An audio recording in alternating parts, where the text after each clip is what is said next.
Hey guys, Sean Malone, Crisis Response International.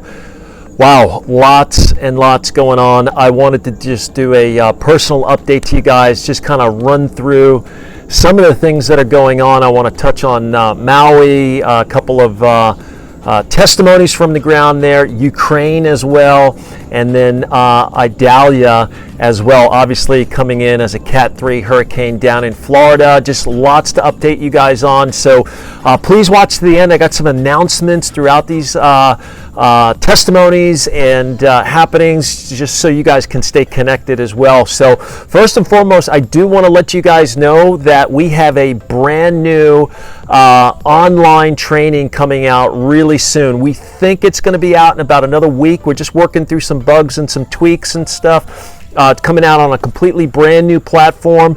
It's going to go from a 16-hour basic CRI volunteer training down to about 7.5 hours. This can be completed. We're so excited about this. We've sent it out there. Different ones have gone through it. We really feel like it's the best training so far. And in the future, we're going to be rolling out additional training online, also live as well. A bunch of different concepts that we have in terms of advanced training as well that we're going to be doing that we're really excited about. There is just a ton going on. But I got to talk about deployment right now because we have 2 deployments going on, possibly a third launching out. We need to hear from you guys. If we have seasoned CRI responders out there, we'd love to hear from you because we're spread so thin right now. We need seasoned veterans to be out there in the field on all of these different teams, helping to lead new CRI responders, keeping the culture, keeping the values intact, keeping our mission intact. That'll be super helpful. We'd love to hear from you. Just send an email, deployment@criout.com. Hey, where do you need me? I'd love to respond. Tell me what you need. I'd love to jump in. Anyway, all right, so Maui. Here's what's happening in Maui. I just got back 2 days ago. Finally got caught up on some sleep. Guys, what an intense deployment. This is likely to turn out to be the worst fire in U.S. history. Obviously, the death count is still at 388, 115 people confirmed dead. Really complex issues with the DNA testing of the roots of people's teeth. It's one of the reasons why it's taken so long, but I also know there's so many strange dynamics with this whole deployment. Let me just tell you, the spiritual warfare on the ground is really intense.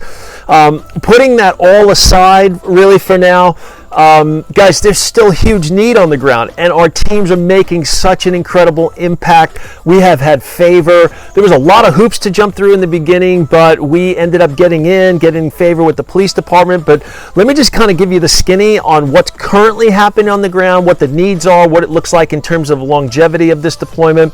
But we are doing a lot of debriefings on the ground, a lot of what we call talking story, just sitting with people, spending time, building trust. We've been invited in to many different groups, police department, local community groups. We've built a lot of trust. For those of you who may end up deploying to Maui, really important that you have an aspect of cultural sensitivity, understanding the Hawaiian culture. You cannot move fast there. You have to build relationship. Very, very important. We've been doing that. Candace and Chelsea, local CRI responders. This is a really huge thing I want to point out, guys. These guys got trained. They end up deploying down to Florida. I was down there, worked with them personally. They're amazing responders, great part of the team down there. They're just so flexible, humble, willing to follow directions, willing to serve anywhere. And here they had a crisis happen in their hometown, and they jumped into action, let us know. I didn't even know a Maui fire was going on. They messaged me early one morning, and the ball got rolling from there, and they end up leading the deployment down there. They did such a great job, and I just want to point that out for those of you who might be in the Florida area right now. We are looking for people who can stand up. Where's our man of peace? Where is the base camp that we could set up? Is there a partner church that we could work out of the parking lot? Where is a place that responders can shower? And So anyway, I'll get to Florida, but I just wanted to point it out. Our team has done such an amazing job. Thank you to all of our partners out there. I just want to mention a few of them just real quickly off the bat, but the Rock Church San Diego, thank you so much for your partnership. IHOP KC, Morning Star Ministries, Global Awakening, YWAM, just such great partners. Lots to talk about there. A lot of cool things that are happening with those partnerships, but that's for another time. So anyway, our teams are doing great. Thank you, CRI responders, and all of you out there who have donated towards this. Lots of parking lot prayer going on, lots of children's ministry going on the ground. We're doing haircuts. Thank you, Leon, for jumping in and doing that. We're still doing a lot of water distribution. As you guys know, the water is tainted, got benzene. The problem with this is a lot of the portable water filters won't filter out the benzene, this chemical that comes from fuel. Again, we don't know how that happened exactly. Again, a lot of such strange dynamics. This is one of the strangest deployments. And it's easy to get caught up in all the strangeness of it and what caused it and why. But guys, we have to remember this is going to be the new normal. Jesus warned us, Matthew 24, there's going to be wars, rumors of wars, famines and earthquakes. But he said, watch you're not deceived. Don't get carried away. Don't let your love grow cold. Don't get offended with all of these things or why these things are happening. He says this, that the Great Commission will be fulfilled in the context of the Great Crisis.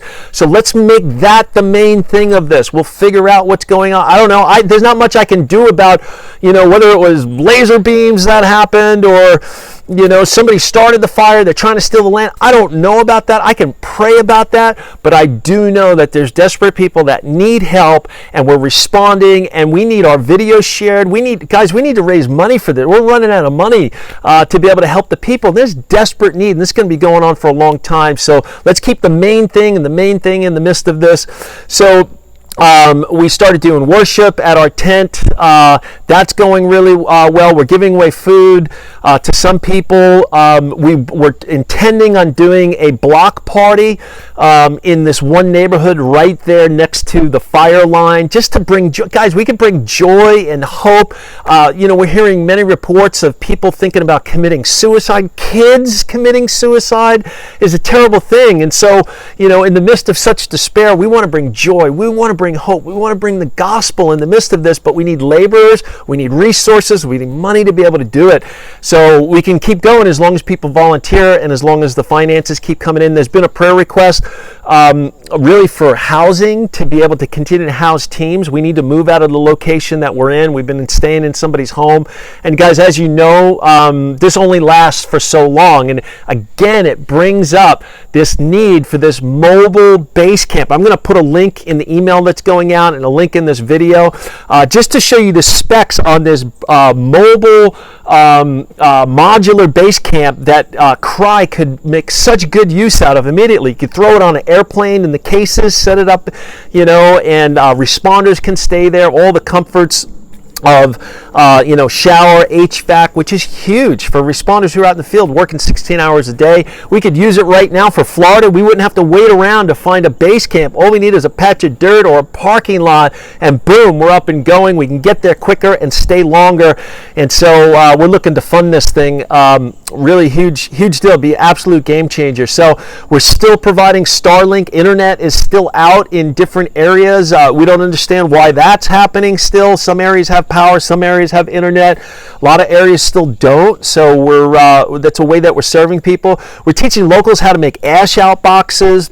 We're canvassing the neighborhood, just finding people where needs are being overlooked, finding shut-ins. We have an interpreter with us now on the ground. We got to remember this is a real big international community, a lot of Filipinos, a lot of Latinos, a lot of prayer opportunities. We're praying with hotel staff. We're praying and working with first responders.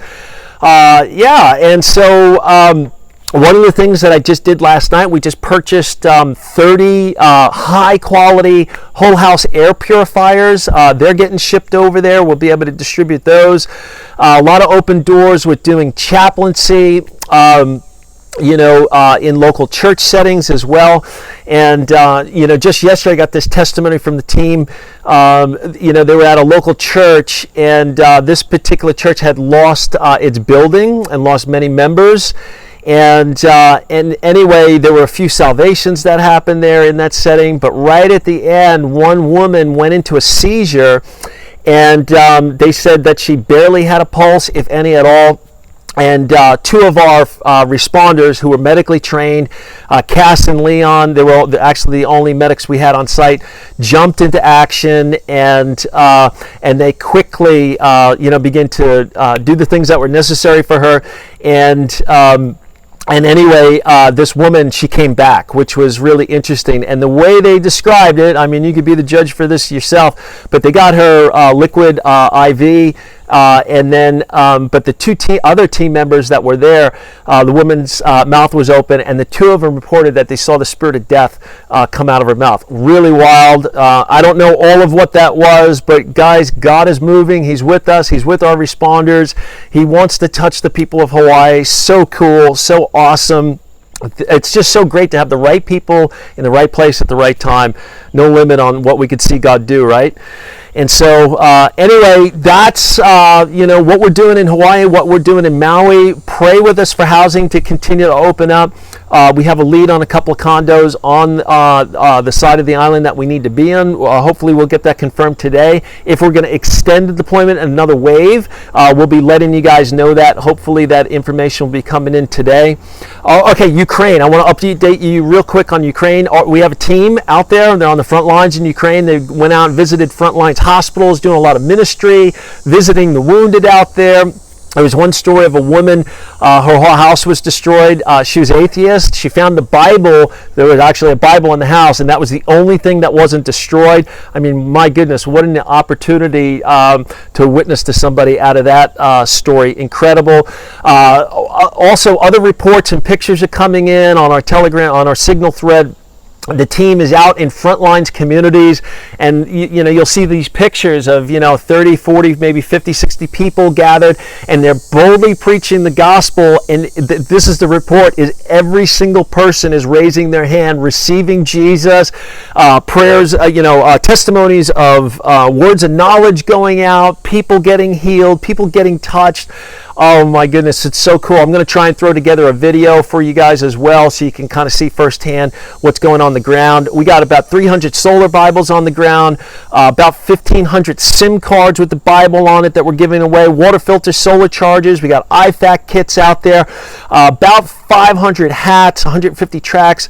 And one of the huge things that has come out of this is we were at a prayer event. The team was at a prayer event in Kyiv, and we met a group out there, and they're asking, they're largely involved out on the front, they're asking for 1,000 trained male chaplains. They're asking us if we can mobilize 1,000 male chaplains out to the front lines, because they have soldiers every day who are dying alone, wounded, and they're not hearing the gospel, and they want us to come serve these men, be with them, as they're passing away, to share the gospel with them, to pray for them. Guys, we need responders. This is my thing, training and mobilization. And so anyway, huge opportunity, huge need there on the ground. And here's the thing, I get the politics of it. People don't want to hear about Ukraine. I know our government is giving away all of this money to that effort. Meanwhile, people in Hawaii are suffering. Guys, we're not in this for the politics. We're in this because God sent us, because there's need out there, and this is where the Great Commission is going to get fulfilled. It's the harvest that's in the midst of crisis. And so all politics aside, whatever the reason is, a fire came in Hawaii, we don't really care about that. Whatever the dynamics are with Ukraine or what our government is doing, there's not much we can really do about that, but we know that we can respond. And the greatest harvest in all of Ukraine in history has been unfolding for the last year and a half, and we've been right in the middle of it. You guys have been in the middle of it, and so thank you so much. That's what we're focused on, and that's what we have to keep our eye on in the midst of all of this uncertainty, turmoil, cloudy with a chance of meatballs, whatever is going on out there. Guys, this is only going to increase, and we have to realize that we can't get thrown off by these things. Look, everything that can be shaken is going to be shaken, but there's going to be a great harvest, and they will come to the desire of all the nations. And so anyway, I want to remind you guys of that. Okay, so Idalia, I'm trying to keep this video real short. I'm going to come in for a landing with this. So we got a Cat 3 hurricane making landfall tomorrow. in the western coast, almost up in the Panhandle, not quite, kind of right in the curve of Florida, just south of Tallahassee, above I'm trying to think of the name, above Sarasota area, sorry. A lot going on here. We're looking for seasoned responders. We're leaning into the deployment. We're working on getting the registration open, the web page right now. We got some of those things going, and we'll get this email link. But here's a couple of things that we need. First, we need seasoned CRI responders, or if you're a CRI responder in the area, or if you're a CRI responder, seasoned CRI responder out there, and you say, hey, I'm feeling this one, I want to lean in, we need to hear from you right away, just so we know the people that we're working with. We're looking for an assessment team. We're looking for a deployment leader. Just email deployment@cryout.com. We'd love to hear from you. Our team is stretched out pretty thin behind the scenes, so this will give us a jump on things. We're going to need drivers of vehicles from the camp up in Blue Ridge, Virginia. We're also looking for a man apiece, a place to land, a place that the teams could land in that area. If you have contact churches, contacts in that area, resources, those things would be really good. We'd love to hear from you guys right now. So, and then lastly, I just want to throw this out there. We got so many different things going on in so many different places. We're getting ready to launch this new training. We got 3 deployments possibly going on. We're looking to put together more of a marketing and communications team. A lot of the burden of this is on me and maybe one other person in the organization. If you're a graphics person, if you're a content person, if you're a social media person, hey, we'd love to hear from you. We're trying to figure out how to put this new team together. If you're in the Charlotte, Fort Mill area and you do any of these things, we definitely want to hear from you because this is a huge need. We just want to keep the content out there in front of people. Guys, you don't understand. We have immense challenges with just getting our videos out there on social media. A lot of times we get, blocked, shadow banned. We need to grow our list. We're just trying to get people trained, trying to get people mobilized. We got to be able to tell the story. We need help, and so we'd love to hear from you. So there you go, guys. We got the Maui fires, we got Ukraine, we have Idalia. We need to hear from you guys. If you want to lean into any one of these deployments, just go ahead and email deployment@cryout.com, and then hopefully we'll have these the registration link open for Idalia soon. So God bless you guys. Thank you for taking the time to watch this video. Please click like. Please share our stuff. That really helps us in a huge way. Don't forget to do that. And God bless you guys. Keep us in prayer. And please, we need finances in this time. We're stretched so thin to be able to fuel these deployments, guys. Your donations, they're really significant. God bless. Have a great day.